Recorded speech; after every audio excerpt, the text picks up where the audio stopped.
Monsoon winds जो अर्थ है ये जियोइड शेप है, लगभग एक बॉल के अंडाकार टाइप का, जो बॉल के टाइप मान लो बोल रहे हैं तो इसे जियोइड शेप कहते हैं।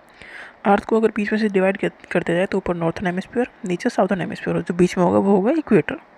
तो समर में नियर द इक्वेटर उस पर सनलाइट ज़्यादा पड़ेगी, डेफिनेटली पड़ेगी। इक्वेटर पर सनलाइट ज़्यादा पड़ती है इन कंपेरिजन टू पोल, इसलिए पोल्स जो है जैसे नॉर्थ पोल और साउथ पोल है वो बहुत ठंडे हैं क्योंकि वो थोड़ा सा टिल्टेड है, झुका हुआ है, तो उस साइड ज़्यादा हीट जाती नहीं है सन की रेज वहाँ पर ज़्यादा डायरेक्टली जाती ही नहीं है, तो वहाँ पर बर्फ़ है। और इक्वेटर है बीच में, इंडिया इक्वेटर थोड़ा ऊपर है। तो समर में near the equator the land warms up faster, तो जो हिस्सा है इक्वेटर का वो जल्दी गर्म होगा क्योंकि यहाँ सनलाइट डायरेक्ट पड़ रही है, गर्मी भी ज़्यादा पड़ रही है।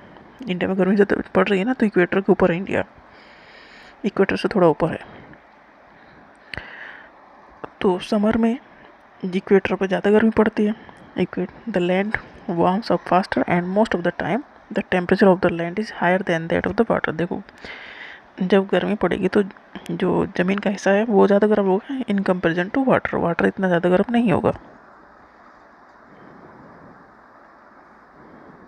तो जो ओशन में वाटर है वो इतनी जल्दी गर्म नहीं होगा जितना ज़मीन का हिस्सा गर्म होगा। तो जो एयर है लैंड के ऊपर, the air over the land gets heated and rises, तो जो एयर है लैंड के ऊपर, ज़मीन के ऊपर जो हवा चल रही है वो गर्म होगी क्योंकि वहाँ गर्मी ज़्यादा है। गर्म होगी तो हल्की होगी, हल्की होगी तो ऊपर जाएगी, तो ऊपर जाएगी तो वहाँ जगह खाली होगी, तो वहाँ जगह खाली होगी तो कुछ ना कुछ एयर वहाँ भी आएगी। तो इस तरह से ये साइकिल चल जाएगी। This cause the wind to flow from the ocean toward the land. देखो जब ज़मीन का हिस्सा गर्म है वहाँ पर जो एयर चल रही है वो भी गर्म होकर ऊपर उठ जा रही है, तो जो एयर ओशन से आ रही है, वाटर हुक से होके आ रही है, वो ठंडी है तो वो उस प्लेस को ले लेगी।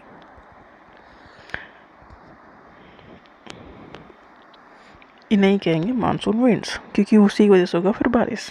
These winds from the ocean carry water and bring rain.